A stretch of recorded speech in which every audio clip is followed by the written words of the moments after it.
question is that how do you think this would impact Hezbollah in the long run? Because most of the leadership, which didn't happen in 2006, most of the leadership is now assassinated. Yeah, that's right. This was a no. I believe he was assassinated, of course, and of course, and equally, I think, almost as significant was the assassination of his anticipated successor, Hashim Safieddin, because Safieddin was a cousin of Nasrallah, was his cousin. He looked like him. He, in a way, spoke like him. And I remember once I saw a video, I was watching television, and I thought it was Nasrallah, but it actually ended up being Hashim Safieddin. They were so alike that you could sometimes confuse them.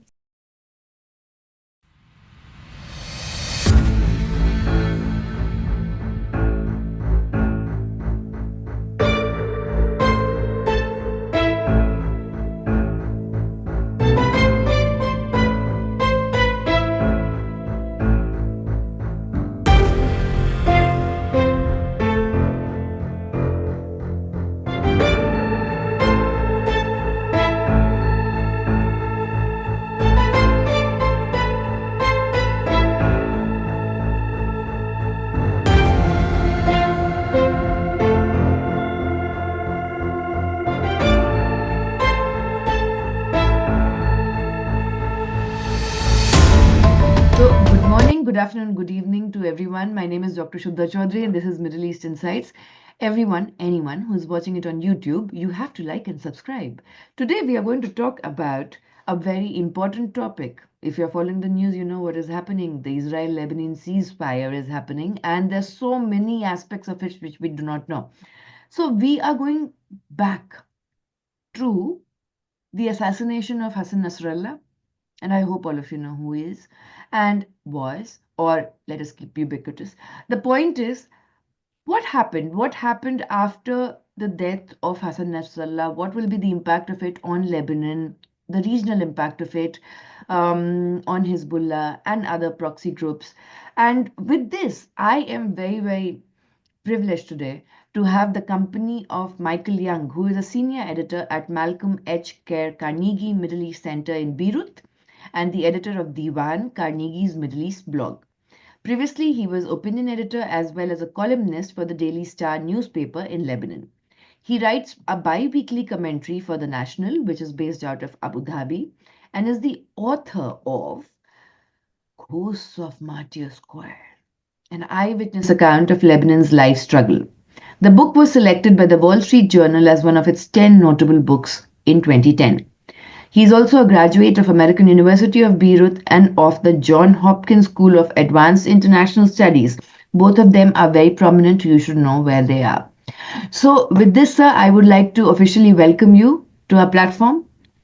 And we are very privileged that in spite of your busy schedule, you were able to make time for us. No, it's with great pleasure. Thank you. Thank you for having me. Thank you, sir. So, my first question is, how did, we are going to talk about Hassan Nasrallah and everyone, and we are going to talk about the ceasefire. We are going to talk about the longevity, or if it means cessation of hostilities at all.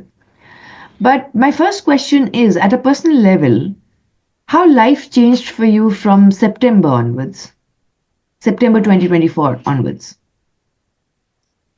Well, I think I have to be honest that it didn't change much. Because we have to understand that the Israeli assault against Lebanon was primarily directed at, areas controlled by Hezbollah and its allies. In other words, predominantly Shia areas of Lebanon.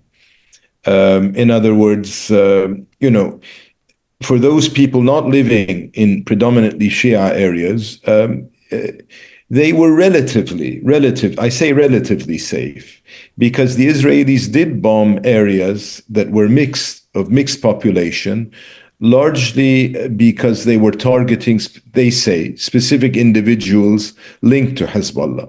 So if individuals, Hezbollah officials left, for example, Beirut's southern suburbs and moved into areas of Beirut where there was a more mixed population, some of these individuals were targeted. And then, of course, it affected everyone. It didn't affect only the Shia community.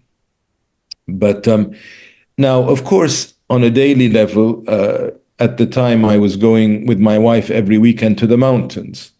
And sometimes on the road, we would see cars that had just been hit by Israeli drones that were allegedly carrying Hezbollah members, who were going on the Beirut-Damascus highway. And this is the road we would take. So we would see a car that had just been hit by an Israeli drone. Of course, we would hear the bombings. In some cases, the bombings were not at all far from where we live. But, compared to the trauma that was faced by people who had to leave their homes within 15, 20 minutes, half an hour, compared to the areas that were entirely destroyed, I can't really say in an honest way that we felt a major change in our life, to be honest.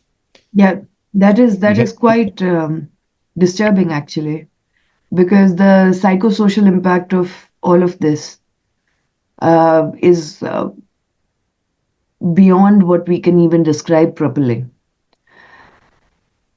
Of course, it was an event that dominated the life of all Lebanese for a period of at least 2 months. We have to be realistic also. On the other side, this was a war in our country, even if we were not feeling it directly, but we were, of course, under the impact of a country at war. Yeah. So, sir, my next question is, like, the pager attacks took place on 16th, 17th of September by Israel. Netanyahu later, I don't know, with the astrological timing, I guess, then accepted it that, yes, we have done it. And then on 27th of September, Hassan Nasrallah was assassinated.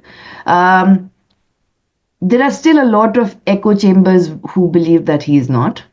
But my question is that how do you think this would impact Hezbollah in the long run? Because most of the leadership, which didn't happen in 2006, most of the leadership is now assassinated. Yeah, that's right. I believe he was assassinated, of course, and of course, and equally, I think, almost as significant was the assassination of his anticipated successor, Hashim Safiuddin, because Safiuddin was a cousin of Nasrallah, was his cousin. He looked like him. He, in a way, spoke like him. And I remember once I saw a video, I was watching television, and I thought it was Nasrallah, but it actually ended up being Hashim Safiuddin. They were so alike that you could sometimes confuse them. Of course, what Nasrallah's death meant was that the charismatic leader of Hezbollah had been killed. But equally important, I think, it's that Nasrallah still had the capacity to maintain a Lebanese identity to Hezbollah. With the killing of Nasrallah and the killing of Safiuddin, and in a way the killing of the first and second tier of military leaders in Hezbollah, it's then that the Iranians had to intervene, it appears, and sort of take control of the organization in such a way that, they could impose a certain level of order on the disarray that had taken over in the party. But now what we have, I believe, is a party that is significantly dominated in terms of this decision-making by Iran. That doesn't mean that the rank and file are Iranians, not at all. But the leadership, the successor to Nasrallah ended up being the current Secretary General Naim Qasim. And the reason I believe that Qasim was named by the Iranians is because they named someone who essentially they have considerable influence over. Qasim was always someone considered a little bit among the leadership, someone who would not take over control of Hezbollah. But I think when the Iranians realized that the party was at risk of collapsing, they named him as Secretary General, and they knew equally that because of his vulnerabilities, he would be someone who would listen to Iranian to what the Iranians told him to do. So I believe this is where we are today. So Nasrallah's death effectively transformed the party much more into one that is directly now under the control of Iranian decisions than before. We'll come to Iran, sir, but let me talk about Trump's Lebanese son-in-law and his father, Massad Boulous, he's a billionaire. He invested a lot in Trump's campaign, is a Lebanese American. The government in Lebanon is a caretaker government right now. It's fragile and vulnerable. Do you think that at one hand we see Iran intervening in a very we don't do anything kind of way? But on the other hand, do you think that after January 2025, there will be chances of any kind of regime change with Mossad being somehow in power indirectly with the Trump, because Trump wants transition? I doubt it. I don't really think that Massad Boulos has, okay, he knows Trump, he's now part of the family, but his influence in Lebanon is negligible. I don't think he has any influence in Lebanon. And I don't really see that Trump has a plan for Lebanon. In other words, Boulos could be influential if Trump had a plan and Boulos was to act as an interlocutor. Of course, that would change the situation.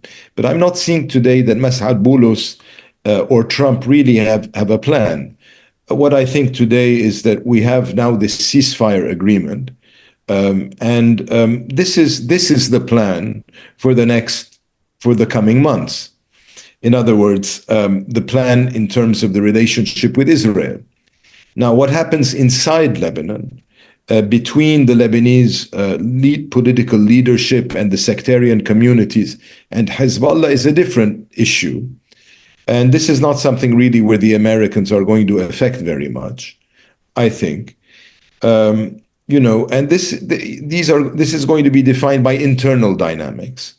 Having said that, I do think that the Americans will have a say, and not only the Americans, but perhaps also the Arab countries will have a say in the upcoming president in Lebanon, because this is the next big issue that has to be resolved. The presidential vacuum in the country has to be, which is over 2 years old, has to be filled with a new president. And a new president will mean a new government and a new prime minister. I do believe that the United States will have a say in who this president is. And I think the regional powers will also have a say. And so this is what I would watch out for in the future, rather than focus on Massad Boulos. Okay, yes, because you never know. I don't know if Trump actually knows where Lebanon is on the map, but I would love to be proved wrong. But nevertheless, my next question is the ceasefire agreement. Suddenly we were all bombarded, Anthony Blinken speaking at G7 in Italy, and then we were completely bombarded. There's a ceasefire agreement going on. They're trying so hard to, pull all the parties together. No one knows actually the exact content of the ceasefire. But, so my next question is, the ceasefire was declared 2 days back, and it has the time limit of 60 days, that the Litani River is here. Hezbollah has to go north of the Litani River. The space between the Litani River and the blue line, the UN blue line, has to be taken control by the Lebanese army. Then Israel has to go south. It has to take back its forces. And in between the border between Israel and Lebanon, the Lebanese army will take into control. Now, Lebanese army, do you think that it is possible or practical for them to control this transfer? Like, are they strong enough? Because they themselves, few spokesperson have said that they are not that strong enough to, or they do not have the resources, they do not have the manpower, they do not have that kind of support, state support also, Though the Americans have been very like, we are going to help you, but we know how it ends. Um, do you think that it is sustainable for all this, like this massive troop movements of all sides? Look, I think that the Lebanese army is not a small army. We should be, for a country its size, the army is about 50, 60,000. That's not a small army. Um, uh, Now, there are two types of units. Of course, you have a number of more elite units in the Lebanese army, which I think are in the order of 5, 10,000 troops. And these are well-trained troops that are well equipped. And then you have sort of the rank and file troops, not the elite units, who are more numerous. Um, I think that the elite troops are motivated and they're well trained, and we've seen this a few years ago. For example, there was a battle against Daesh forces in northeastern Lebanon, who were in the border area between Lebanon and Syria, and the army behaved very effectively in that fight. It got essentially. Prevented these extremist groups from, it kicked them out of the northeastern border area. So I'm not really worried about these units. I think these units, as I said, maybe numbering around 10,000 men, would be effective. I think the army will implement its mandate in an expansive way, in the sense that they do have political cover. They're expected to do what they're doing, and there is, by and large, a consensus in Lebanon in support of the army deploying to the border. We have to understand that a lot of Lebanese today are fed up with the fact that a war could be declared by a group in the country that does not really, that is not a non-state actor. Many Lebanese were angry with the fact that Hezbollah dragged Lebanon into a war. This destruction should not have happened. And so many people are relieved that the army will be deploying in more strength to the south. Now, of course, there are resource problems. There was, as you know, an economic collapse in Lebanon in 2019, 2020. Salaries have gone down in a major way. Having said that, part of the salaries are being covered by foreign countries. But I think there will be, if they want to recruit more soldiers, there will need to be more assistance at that level to at least create an incentive for people to join the army. There will be also a need to supply the Lebanese army with more weaponry.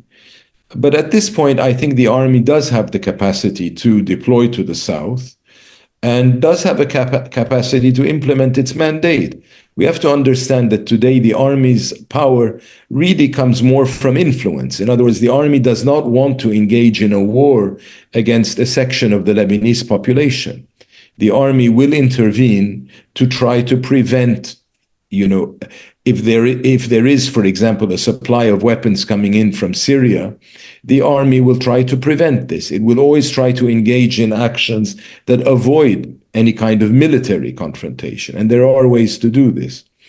So yes, I think, of course, the army does need assistance, but I think it can implement its mandate. I do think so. That is actually very, very assuring to hear, because Lebanon's sovereignty is important.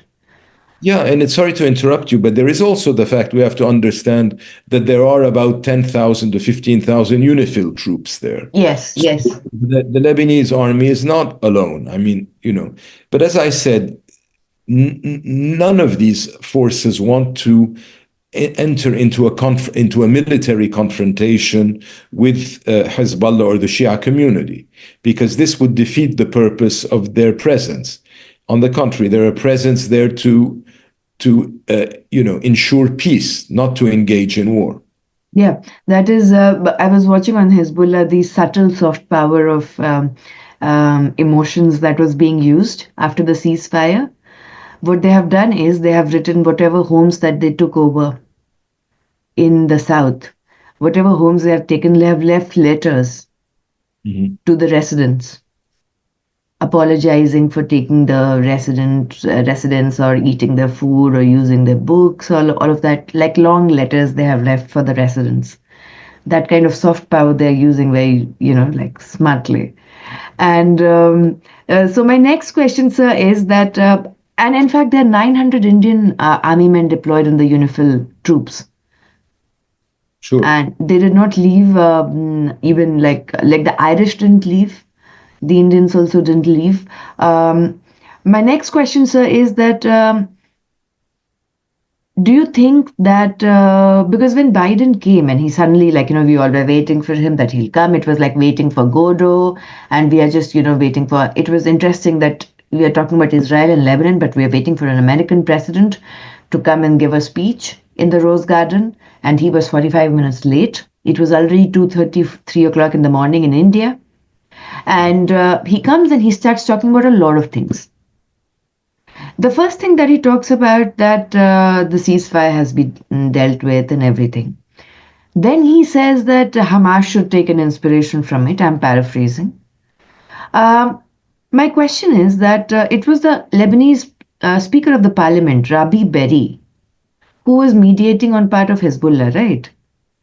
Has Hezbollah accepted the ceasefire? Hamas has commented. I don't know if Hezbollah has. Accepted the ceasefire. Well, I mean, they've accepted it because, you see, but they never took a position, very public positions, Hezbollah. They preferred to let Birri take the position so that they would not appear like they had lost. This is important. Hezbollah doesn't want to appear like it has lost this conflict, or although it has, because the Israelis have managed to break the relationship between Lebanon and Gaza that Hezbollah had insisted on maintaining. The fact is that Hezbollah and the Iranians accepted the proposal by the American mediator, Amos Hochstein, which is quite frankly not to their advantage. And this is a key point, maybe I should have brought it up earlier. It's that in this agreement, in this ceasefire agreement, Israel is given implicitly a right to intervene in Lebanon militarily if there is a violation of the agreement and if the Lebanese army fails to intervene and put an end to this violation. So the point is that, there are mechanisms now introduced into this system to as I said, enforce, in a way, Resolution 1701, which never had an enforcement mechanism when it was agreed in 2006. I'm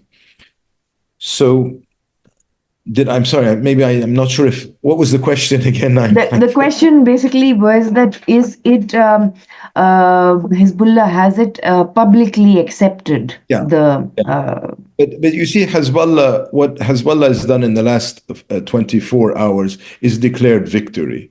It's declared victory to hide the fact that it suffered a major defeat. And look, I'm sorry to say, but in 2006, Hezbollah also suffered a defeat. But it succeeded. This tactic succeeded. They said we won. And their explanation for why they won is that after a month after the beginning of the hostilities in 2006, they were still firing rockets into Israel. They were still firing rockets into Israel until a few days ago.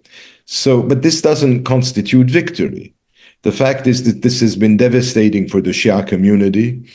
And so that's why Hezbollah has avoided taking public positions on any of the major issues.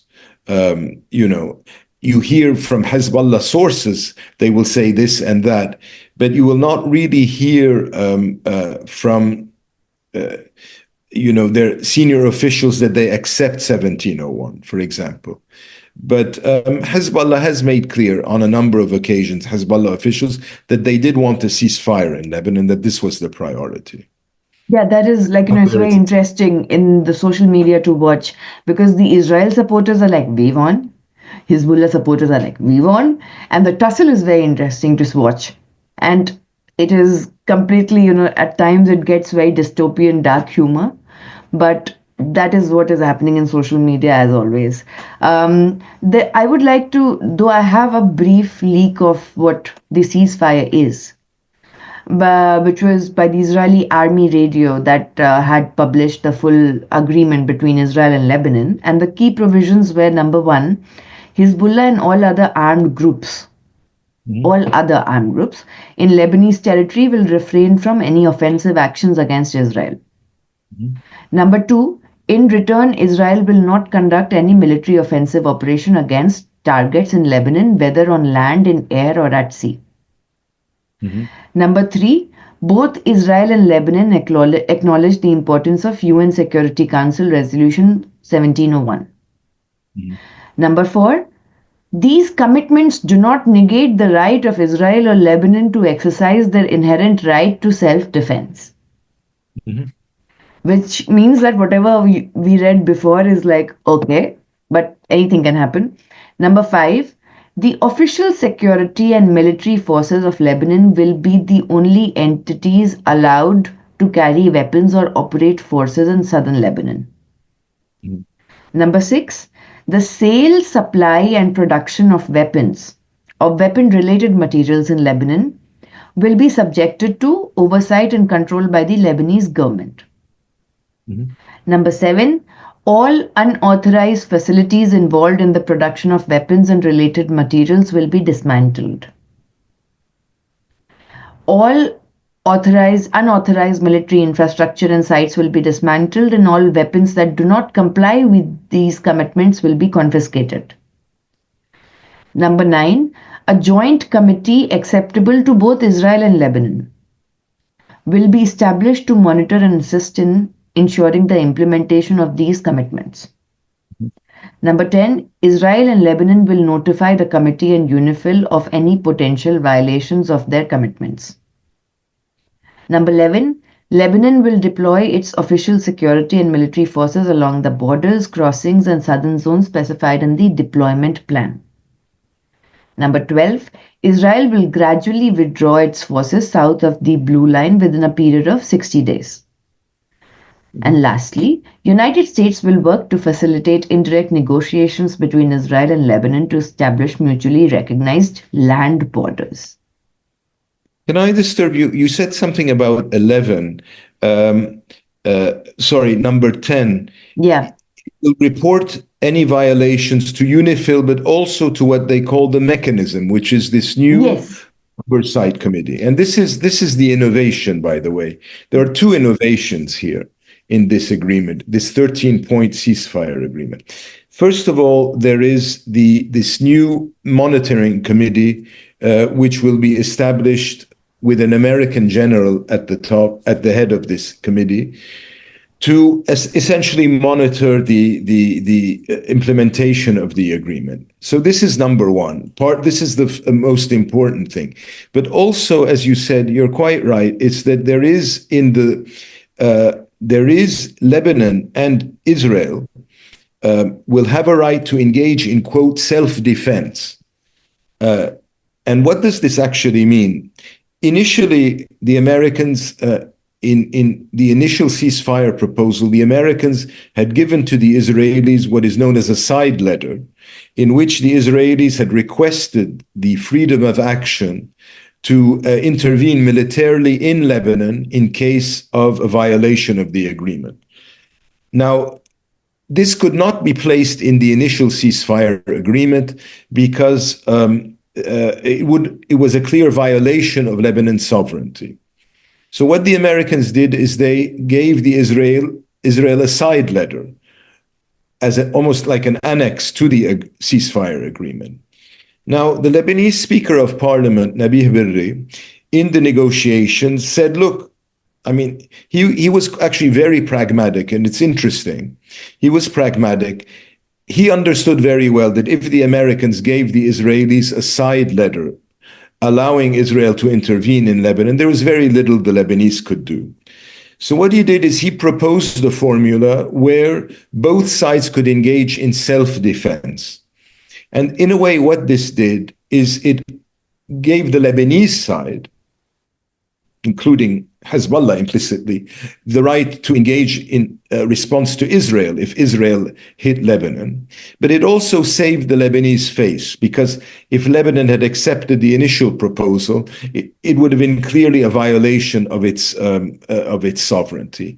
They could not accept that. So Birre managed to squeeze this notion of mutuality into the agreement, saying both sides have an opportunity or have the latitude to engage in self-defense.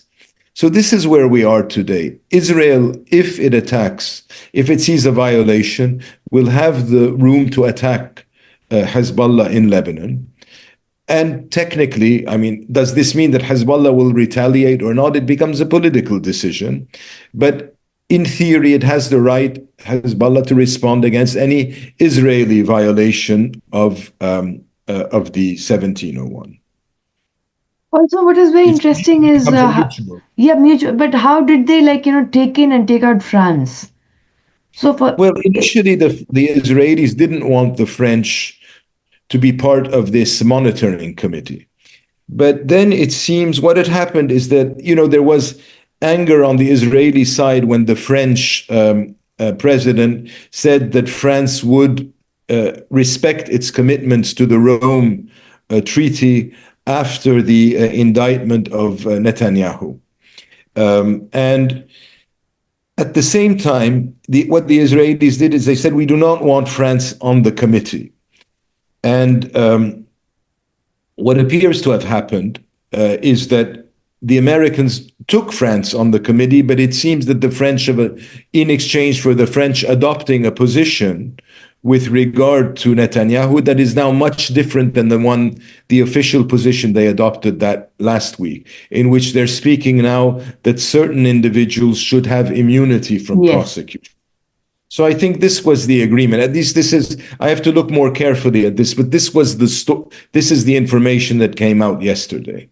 Yeah, it's like suddenly the French immunity. Actually made a concession. The French made a concession. It's also the entire structure of it and the words that were used. For example, the ceasefire was recommended by Netanyahu to the Israeli Knesset, proposed by Netanyahu. It was the process was dealt with the Security Cabinet. The Knesset voted 10-1, I guess, yesterday. They accepted it, no matter how the center-left or the right-wing members of the Knesset are actually critical of Netanyahu as of now. The hostages aren't back. At the same time, then, along with the social media coverage of what speech he is doing and what he's giving, he did that. I was quite offended that he did not speak in English. I had to transcribe it from Hebrew. But the point is that now let's talk about Israel and then Iran. A lot of Lebanese residents have started to come back to their homes. Now, at the border in the north, there were 14,000, 15,000 Israeli homes also that have been, disturbed. I don't know what a better word is to use. They were also in the ambit of exchange of fires. Do you think that what do you think? What do you perceive is the Israeli society feeling as of now? To be honest, I don't know. I can't really speak for them, but I know that what I've read in the media, or it's that there is a certain anger that the inhabitants of South Lebanon started immediately returning to the south, although many of them are returning to destroyed villages. But the Israelis, because the Israeli army has declared large parts of the north to be a closed military zone, many of these Israelis have not been able to go back. And therefore, there is a certain anger. Why are the Lebanese coming back and we're not allowed to go back? This is as I said, I don't really know internal Israeli dynamics well enough to give an opinion here. But I think, what we're going to see initially on all sides in the early stages of this ceasefire is that it's going to release a lot of different types of reactions. And then it will stabilize. I'm not someone who believes, and maybe I hope I'm right, that this ceasefire will break down. I think that if Hezbollah, and meaning Iran, agreed to the conditions of the ceasefire proposal proposed by the Americans, which, as I said, included a side letter to Israel that Israel would have a right to attack Lebanon in case of violations. If Hezbollah and the Iranians accepted this, it's because they felt they had to accept it. And they had to accept it, quite frankly, because we have to understand that on the ground, the Israelis were advancing in South Lebanon. It's true that Hezbollah fought a very, strong battle in the border villages, but Israel had managed to reach a second line of defense and was beginning to break down this second line of defense. And so I think it was a matter of time until the Israelis would have advanced beyond in the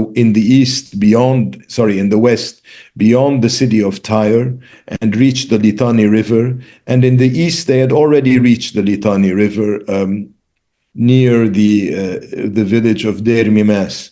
So once they reached the Litani, they were in a position, in a way, to cut off the Litani eventually, and effectively trap Hezbollah combatants inside the zone south of the Litani. And this would have meant a complete takeover of that area and effectively a collapse of Hezbollah. And I think the Iranians wanted at all costs to prevent a collapse of Hezbollah. Yeah, that is very interesting, because they're also trying to maintain a certain kind of distance with Hezbollah. And the reason which I can gaze is that maybe they want a renewal with Trump when he comes to office on the nuclear agreement. So they are playing their cards right, not overtly, though Khamenei has asked for an execution warrant for Netanyahu, and not a arrest warrant. Execution warrant should be there. And I'm like, what is this? But anyway, execution warrant is there. Then Iran has said that we are going to wait and watch and attack at the right time. And so many other aspects which are there, which I find dark humor completely. But do you think that Iran, by any chance, with Trump coming to office, has any chance of having nuclear agreement? Yeah, it's possible. It's possible. I think that on the table with the Americans, there are many issues on the table. There is, of course, a nuclear agreement. There is, of course, a removal of sanctions. And I think Lebanon would be one of the things that are on the table. Look, I think the Iranians, we have to accept something, that the Iranians in the last year have seen their regional strategy suffer a major setback. And their big mistake was to declare in early 2023 what they called the unity of the arenas strategy, in which effectively they meant that their allies around Israel, Hamas, Hezbollah, the Iraqi militias, the pro-Iran militias in Iraq, and the Houthis in Yemen, as well as the pro-Iran forces in Syria, that these groups would form effectively a unity of the different arenas or the different fronts against Israel, so that if Israel attacked one of them, the others would intervene on behalf of their ally. So effectively, the Iranians thought that they had surrounded Israel with a ring of fire. But, this strategy collapsed. They've destroyed Gaza, and they've really put an end to any threat from Gaza, the Israelis, for decades, if not more. And I suspect it's quite similar in Lebanon. In other words, Lebanon has not been as devastated as Gaza was, But today it's going to be very difficult for Hezbollah to re-establish the military infrastructure in southern Lebanon that they had prior to October 2023. On top of this, we have to understand that the Lebanese in Lebanon, the society in general, by and large, opposes this. They don't want Lebanon to continue to be a war, a pawn in a regional conflict between Iran and Israel. And even today, I would suspect that many Shia in Lebanon no longer want war. They've basically faced two wars in the last 18 years, in 2006 and in 2024. And when southern Lebanon was liberated in the year 2000, all the people in the south wanted to do is to go back to their land and live in peace.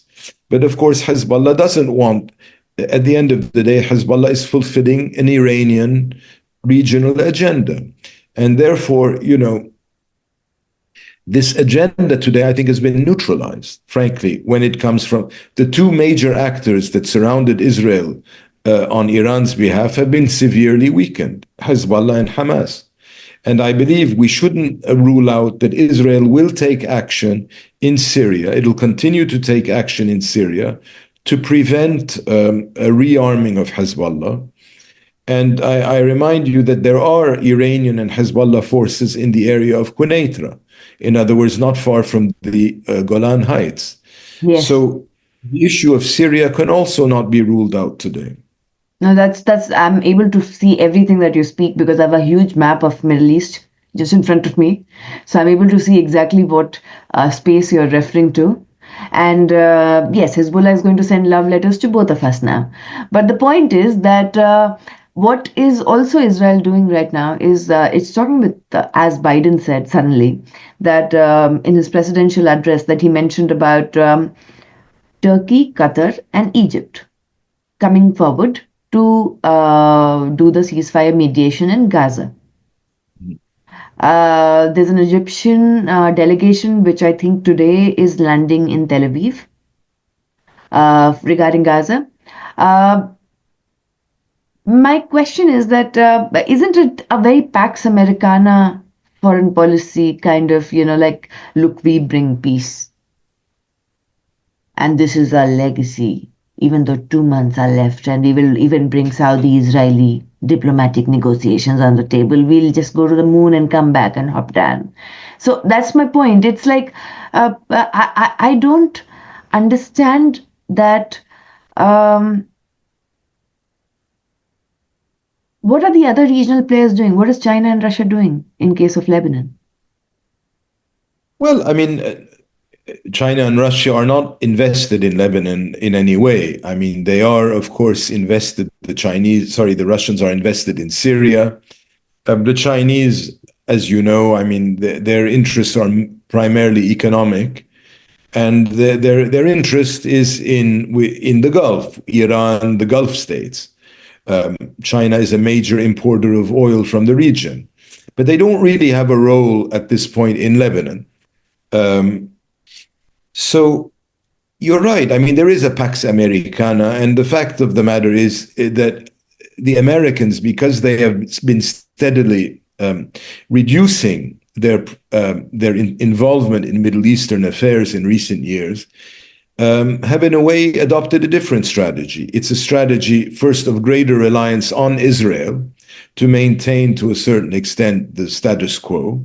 But it's also been, as you said, an effort to try to advance these Arab-Israeli side peace agreements, the so-called Abraham Accords.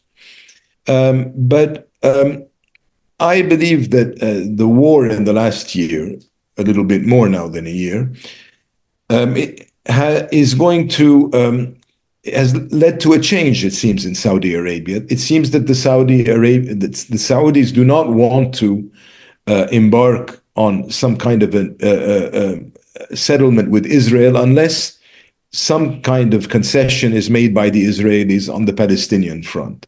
This is what we're hearing, and I don't think that the Saudis are lying on this. Ultimately, this is, the idea of an Israeli Pax Israel, whatever you want to call it, a Pax Americana via the Israelis in the region is not something that the Saudis would be happy with. They don't want Iranian hegemony on the region, but they also do not want Israeli hegemony on the region. And so, and they have no reason to accept it because they consider themselves a major regional power as well. So, these are the dynamics in which we are today. And it opens in actually interesting directions in terms of a regional discussion. I've heard, for example, that the Iranians and the Saudis have a dialogue taking place on Lebanon. Now, I haven't been able, I'm still trying to gather more information on this. But one of the consequences of this may have been the recent speech by the new Hezbollah Secretary General, Naim Qassem, who in his last speech, he mentioned the fact that Hezbollah would now participate under the heading of the Ta'if Agreement, what he called the Ta'if Agreement, which was essentially the constitutional arrangement that led to the Second Lebanese Republic. Our constitution is one that followed the Ta'if Agreement. In other words, Ta'if did many things, but it also led to a disarmament of the militias. Now, Ta'if is a city in Saudi Arabia because that's where it was negotiated. So it seems that in this Iranian-Saudi dialogue, this was something that the Saudis asked for, that be included in the speech by Naim Qassem. And I was told that the Iranians included it in the speech as a goodwill sign to the Saudis. If this is true, then it suggests that we may be in the process of a Saudi-Iranian dialogue over Lebanon, and this may open the door in interesting directions, which go beyond just the simplistic view that it's a Pax Americana or a Pax Israelica, if you want. In a way, there are many countries in the region that have many interests, and that these are not necessarily will not be necessarily achieved through more war. In other words, the big question I have today, and I'll end here, is what today is the value of the Iranian investment in creating this ring of fire around Israel? This strategy has failed. It will be, for me, very difficult for Iran to recreate this ring of fire around Israel, whether it's with Hezbollah or Hamas. So are we at a stage where the Iranians are thinking of an alternative approach to the region? And if we are, then there is the possibility that we will see positive developments. This is the optimistic view. The pessimistic view is that the Iranians will go back and try to reinforce Hezbollah, and at a time when Lebanese society is very divided over Hezbollah and its military independence, this could lead to tensions within Lebanon. But, I have a feeling we may, in this case, be heading in a different direction. I hope. Amen. Amen. We'll see. Yeah, Alhamdulillah. Amen. I don't know every word that can be used in every religious doctrine to say, yes, I hope it's true. And let's see that, how the longevity of the ceasefire, because every day that goes by, I keep on checking that, okay, has it been enforced peacefully? Has it been enforced peacefully? That is there. And with this, sir, I would like to really, really thank you for the privilege of your time. And and I can see that Taif is near Mecca in Saudi Arabia. Yes, it's a mountain resort in Saudi Arabia. Wow, that is the beauty of having a Middle East map, which was very rare to get. But thank you. And what I am really want to tell you, that one thing which I want to let everyone know, that Sir had a very, very busy schedule, and he's also not well.